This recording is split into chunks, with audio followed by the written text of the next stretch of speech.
Jadi Nah, mereka ini sebenarnya siapa sih? Begitu mudahnya kemudian mengumpulkan 400 orang dalam kurun waktu beberapa hari saja. Ini sebuah komunitas, kelompok? kalau kita bisa bilang komunitas juga tidak bisa, pasti itu berrelasi. Jadi grup-grupnya mereka, ya ini orangnya seputar-putar itu saja. Ada yang datang sudah bersama pasangannya atau rekannya, ada yang memang itu menjadi titik rendezvous-nya, meeting point mereka. Nah, inilah yang terjadi. Nah, yang menarik untuk membangkitkan kesadaran kita bersama, terutama para orang tua. Jangan menganggap diri kita tuh fine-fine aja. Saya juga tidak ingin membagi kecemasan, tetapi mari kita bangkit secara bersama-sama bahwa anak-anak kita tuh membutuhkan sesuatu. Mereka mencari lingkungan-lingkungan yang tidak pernah kita duga, lingkungan yang keliru. Ini jam 8 mulai berdatangan. Jam 9, jam 9.30 mulai datang, jam 11 langsung diambil tindakan.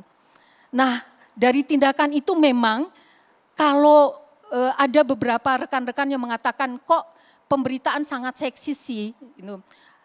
Sebenarnya polisi sama sekali tidak pernah memberikan statement bahwa itu pesta bikini.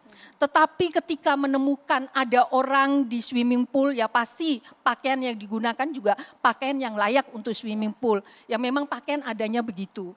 Apakah ada yang mereka melakukan, mohon maaf, hubungan sesuatu yang sudah melanggar norma?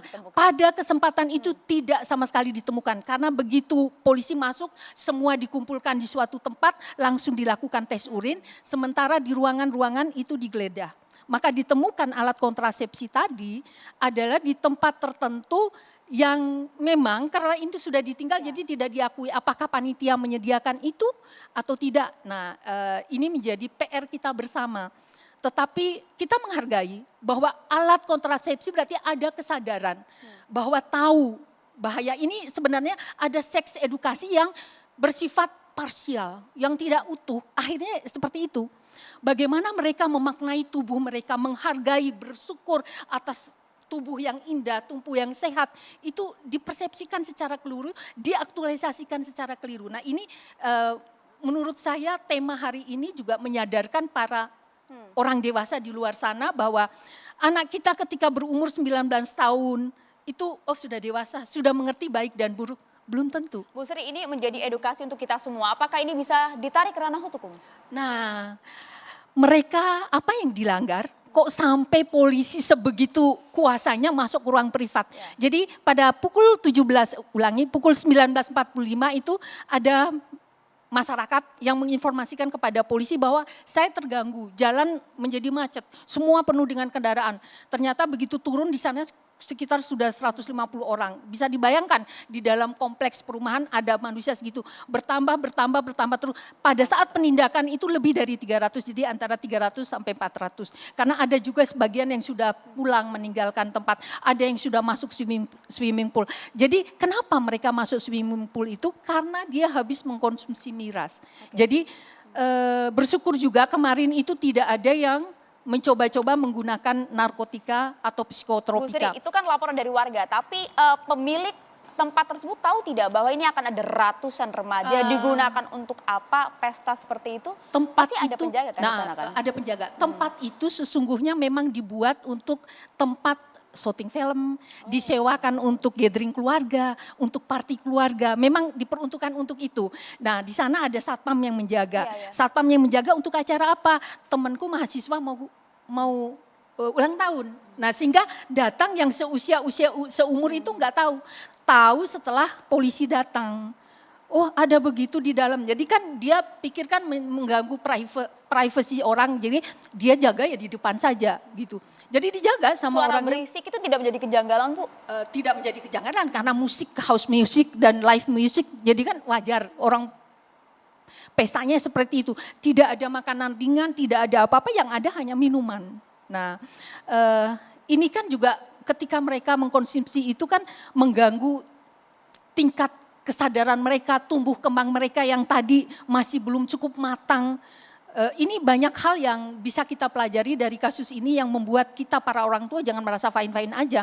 Perlu peningkatan kewaspadaan kita bersama sehingga masa depan generasi kita arahnya jelas gitu. Jadi ini kemudian yang dilanggar kalau bisa kita garis bawahi adalah mengenai izin Hanya dan juga perizinan. meresahkan masyarakat.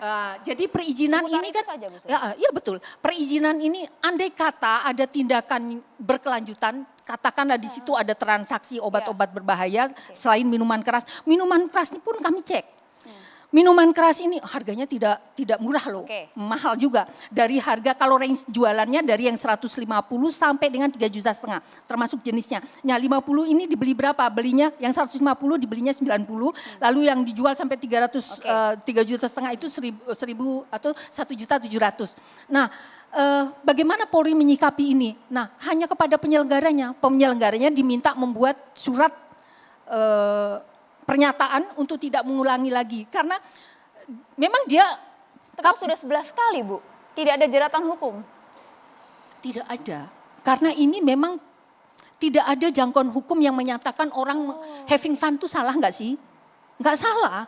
Orang berpesta ini diselenggarakan mulai dari Oktober, November, Desember 2021 sampai hari kemarin, tanggal 4. Ada anak di bawah umur nggak sih Bu? Tidak ada. Ini lengkap semua. Jadi screening mereka tahu batas hukum. Jadi mereka cukup cerdas meskipun mereka dalam usia muda. Nah ini kelebihan usia muda, naluri bisnisnya dia, tapi diekspresikan, diaktualisasikan secara salah. Nah ini barangkali lagi-lagi membutuhkan pengarahan siapa? Pengarahan ibu dosen. Ibu dosen. Nah kalau ditanya itu ya pengarahan siapa, nanti kita minta pencerahan lah ya sama Jadi persoalan hukum final memang tidak ada yang dilanggar secara positif ya. Hukum ada kekosongan positif. Hukum di sana? Saya tidak mengatakan kekosongan hukum. Kalau dalam konteks ini. Beda dengan konteks LGBT. Ya, kalau dalam konteks ini saya tidak mengatakan kekosongan hukum karena mereka sebenarnya mencari kegembiraan. Mencari kegembiraan yang barangkali oleh orang-orang dewasa, oleh para pembuat kebijakan perlu dikreasikan bagaimana sih kegembiraan yang sehat. Nah ini dibutuhkan sensitivitas kita, dibutuhkan kreativitas kita para orang dewasa, para pembuat kebijakan, para pengelola bisnis dan usaha. Ternyata banyak loh, harganya nggak main-main loh. Ini berarti kalau uang ini bisa dikelola secara baik dan benar, ini menjadi potensi juga untuk negara. Nah itu nanti akan kita lanjutkan juga, tapi seperti yang tadi disampaikan oleh Bu Sri, kita nanti akan mohon pencerahan juga kepada Ustazah Yati begitu ya. Apa sebenarnya yang salah sih dengan anak muda kita? Apakah kemudian kurangnya pendidikan agama dari orang tua maupun sekolah ini juga berpengaruh? Usai jeda, kami akan hadir untuk Anda.